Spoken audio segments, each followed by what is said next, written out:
And Peter, you've had a lot of experience running in your 30s, and generally at that time pretty injury-free for a guy who, as you told me before, was injured a lot in college. How do you practice balancing, especially as you mentioned before, fitting in a lot of that running into a really busy life schedule and other things, feeling like, well, maybe I have even, as a pro, maybe if you take certain time off, you can catch it back, that's your job. There's probably more pressure, I would imagine, to some extent on someone who feels like, well, I've only got this one time to get in this week's long run. If I don't get in my 15 miler, this whole thing is shot. How have you been able to improve so much as you've gotten older, staying healthy? What's been your key around that in terms of rest? Well, I'm actually curious, Kate, how you talk about this, because I think you have actual deadlines in your schedule that are, you don't just get to pick like another race. And I'm also really interested because you have a hands-on, like an in-person coach who I think we all think, oh, the pro, like the coach says, now stop, stop now, it must be easier for them. For me, when I started back into running very seriously about 8 or 9 years ago, I actually said to myself, the one thing I'm not going to do is get injured. Like, I'm not going to do this like I did before, because I knew that I'd go through a cycle of injury, frustration, sadness, just judging myself for thinking I didn't want it enough, and that's why I was getting, the spiral that injured runners go through. So I knew that if I was going to pick it up as a hobby, I needed to, first and foremost, not overdo it. And then related to that, I realized I've been on this awesome journey that's just been a fun hobby, and there is no, I would push back on your question, there is no real time frame, because you can have fun this fall and then you can have fun next spring. It makes me realize that my high school career was actually just about like 20 months maybe, then college with the ups and downs, like I maybe raced for 30 months total. I remember that pressure distinctly now. Now that I'm older, I realize, like, oh yeah, you can pull back, and as much as it'd be fun to run that one race, there will be another. This video is sponsored by Inside Tracker, our newest partner for the YouTube channel, and I couldn't be more excited. They are an ethical company. They are a company that I've been using personally for years, and they're one of the most reputable blood testing companies in the country. Inside Tracker tests your blood very simply. They look at over 40 different biomarkers, from stress hormones like cortisol to testosterone levels and vitamin D, also that you know what's going on inside your body. So you can tell if you're undertraining, you're overtraining, you're optimally training, or if you just have any other health issues that might be going on that might be impacting your running. And like I said, I've been using them for years. I've gotten numerous ultimate tests, and I'm about to get my third, and I added on the DNA kit. This is going to be really special for me, just to get a more in-depth look at what's going on inside me, so that I know if there are any red flags that I have to address. And that part of the whole procedure is why I love Inside Tracker, because you know what they do? They don't just give you a report showing you how your markers might be in the zone or outside the zone.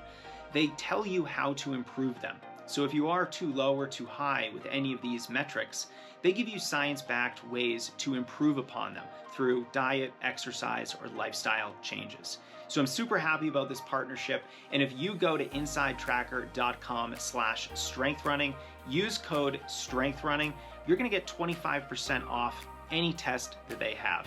This is a great offer, and I'm really excited to partner with this company, so hope you take advantage of it. That's insidetracker.com/strengthrunning, and use code STRENGTHRUNNING to save 25% off on any test. Jason, when you do one-on-one coaching with runners, and you've probably observed folks who are so eager to gun it and are not, as I guess Kate really nicely articulated. Kate, this is one thing that you said in a way that stuck with me, this idea that you have to try to work hard to rest well the same way you work hard to run well in order to recover and get those benefits. What do you tell runners when you're coaching them one-on-one to try to help them appreciate it? If someone was listening to this and was like, Jason's my coach, I'm going to listen to what he says, what would you say to them to make it really clear or illustrate for them just how important it was?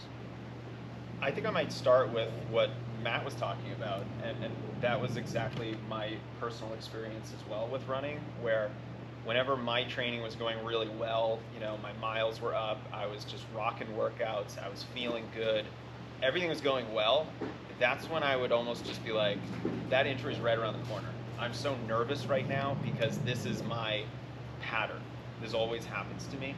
And so I think not getting greedy is a huge part of it. And it's a little bit easier when you're working with a client because you can plan not getting greedy into the training plan. Sure.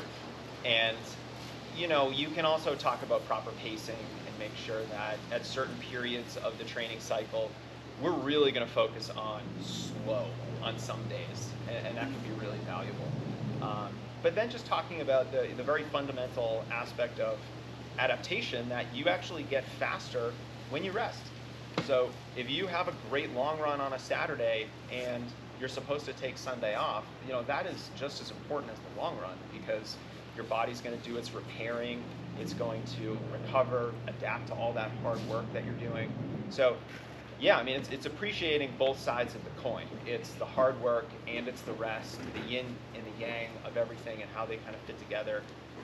And I think if runners really start to understand that, and more importantly, experience it, it's going through a training cycle with maybe taking a day off every week when they never did, and then having a great race and realizing that, wow, I actually can rest and rest purposefully and then still have a good race. I think that it goes a long way into building the confidence that runners need to rest. And that's another interesting part of it, is I think resting does require a lot of confidence. You have to be confident, if you're a pro runner, to run 9-minute pace on an easy day, because that feels probably really slow. And I know many people who would never run slow on an easy day. And it's not because they're good, it's because they don't have the confidence to let someone pass them on a run who maybe doesn't look like they should be passing them on a run. And it's okay, because you're on a recovery run. And so a lot of that is just experience. It's hitting your head against the wall a bunch of times and having to learn the hard way through trial and error.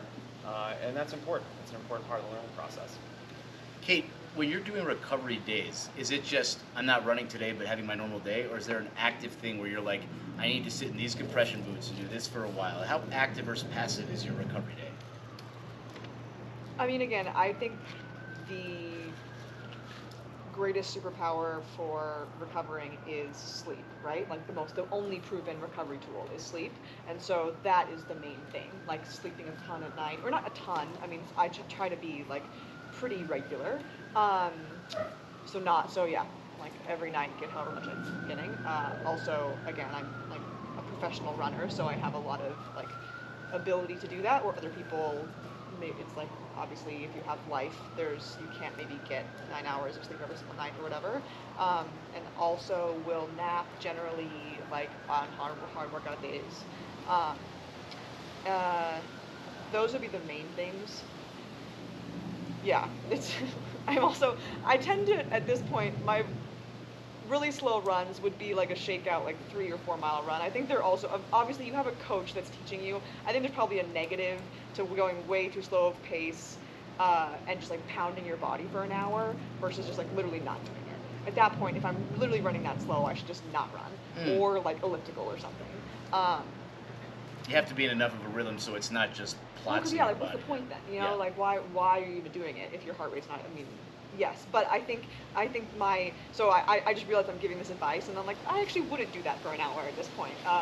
But I think that there's, again, a value in like my shakeout 3 mile, 4 mile thing could go whatever pace you want, or having some kind of cross training in which like the only goal is to get your heart rate to like 130 or whatever, which probably would be that slow of running, right? What was your question? Recovery days? Yeah, I mean, that's the basic thing. Eating good meals. Again, I think one of the hard things sometimes is people like get off of their eating because they always tag their eating to their runs. So trying to still stick with like good meals 3 times or whatever versus just like randomly snacking, getting in your protein